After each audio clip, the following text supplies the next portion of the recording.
La dimension de Moïse, quand il a rencontré Dieu, s'est manifesté, les peuples l'ont vu. Ils ont vu que son visage rayonnait. Mais pour nous, nous n'aimerons pas que nos visages soient rayonnants parce que nous avons Dieu. Mais nous voulons que nos vies, nos activités, nos attitudes, nos comportements, comment les gens voient, comment les gens... Pourquoi? Parce que nous avons rencontré Dieu.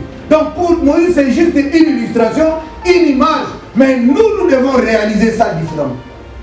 Comment nous pouvons vivre avec les autres, comment nous pouvons fonctionner. Et ça c'est des choses très importantes. Parce qu'il y a des choses que Dieu attend de nous, en tant que communauté.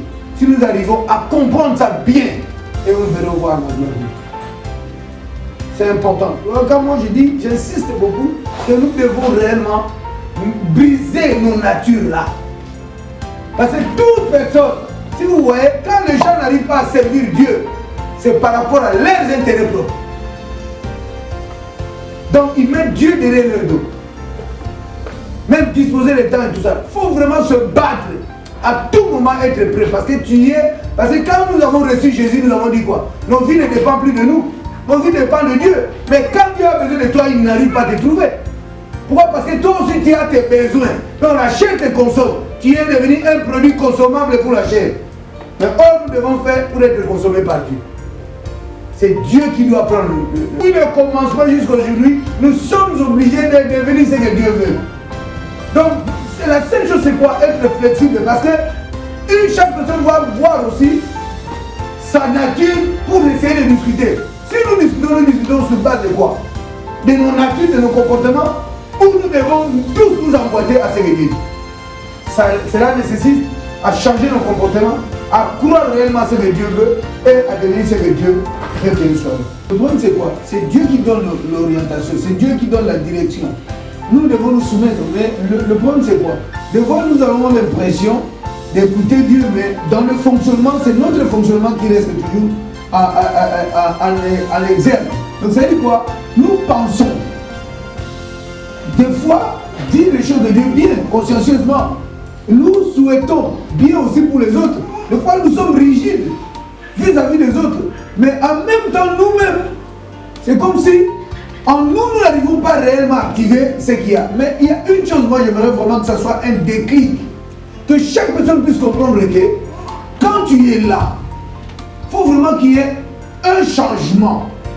Quand tu es dans le Seigneur, c'est-à-dire que quand la Bible dit que toutes choses anciennes sont parties, il y a des choses que tu étais, tu ne dois plus l'être. C'est-à-dire que même tes priorités, même ton fonctionnement, tu dois d'abord privilégier celle de Dieu. La chose de Dieu. Mais maintenant, les gens, des fois, ils commencent à voir faire des choses de Dieu, ça devient lourd. C'est trop chargé, c'est trop demandé. Non, c'est notre vie. Donc, c'est-à-dire que c'est là où il faut être flexible réellement, mais c'est un travail aussi.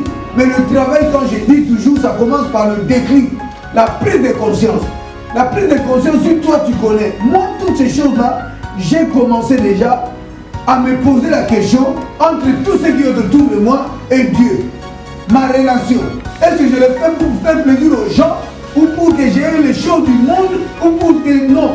Mais c'est parce que j'ai pris conscience que quand j'ai donné ma vie à Dieu, donc ça veut dire que ce n'est plus moi-même qui gère ma vie, que c'est Dieu maintenant qui gère. Amen. Alors maintenant je dois analyser la parole de Dieu dans chaque contexte de ma vie. Je dois chercher à savoir qu'est-ce que la parole de Dieu me dit par rapport à ça. Mais ce qui va t'aider, c'est parce que tu as beaucoup d'informations.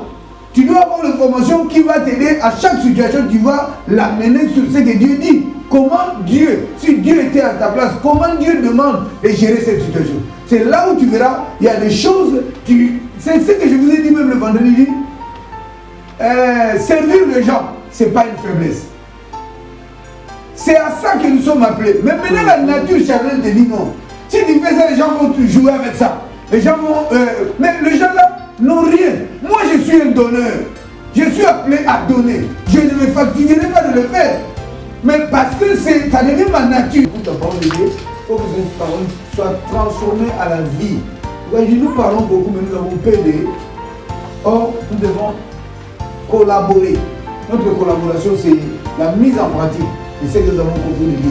Parce que Dieu parle, mais nous nous exécutons. voilà, nous allons prier. Chacun, tu dois prier pour sceller, pour dire à Dieu, Seigneur, je prie que ce que j'ai compris amène une vie en moi. Cela change moi. Parce que c'est ce que tu me donnes, tu m'orientes, tu me canalises, tu me mets dans un cadre. Je dois me recadrer. Je dois vraiment rentrer dans ça, être l'expression. Et c'est là où, quand nous allons prier, nos prières sont devenues, on dit, l'encens c'est le parfum des saints. Que nous collaborons pour que les choses que Dieu veut, cela s'accomplisse. S'accomplira. Pourquoi? Parce que nous comprenons cela, nous le mettons en pratique, notre vie devient une adoration, une réponse aux demandes de Dieu, et pour que cela amène vraiment l'accomplissement de ce but sur la terre. Donc nous sommes des partenaires, nous sommes ses collaborateurs, nous sommes ses enfants en même temps et sa représentation. Donc Dieu veut qu'au travers de nous, que les gens le voient, par nos actes, par nos attitudes, par tout ça, ce qui fait de nous les enfants de Dieu. Élevons nos voix, prions pour ceux que nous avons compris. Prions, Père, que nos prières arrivent vers toi, Père et gloire. Et nous voulons réellement, oh Dieu, que tu nous entendes et que tu descendes, nous réajuster. Car c'est toi qui as le vouloir et le faire.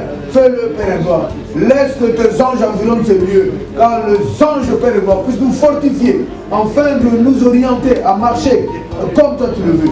Je bénis ton Saint-Nom, je te loue, Père et gloire, parce que ta parole nous cadre. Nous voulons être dans ces cadres-là. C'est là où Jésus a dit, si vous demeurez dans ma parole, vous êtes des disciples. Nous voulons être des disciples, nous voulons être ceux qui exécutent ce que toi tu dis. Je bénis ton Saint-Nom, je te loue mon Dieu, je te glorifie le roi, je te célèbre au Père de gloire. Merci pour ton amour, pour la grâce. Merci pour tout ce que tu fais, toi qui es le roi de gloire. Merci, oh Dieu, pour cette saison.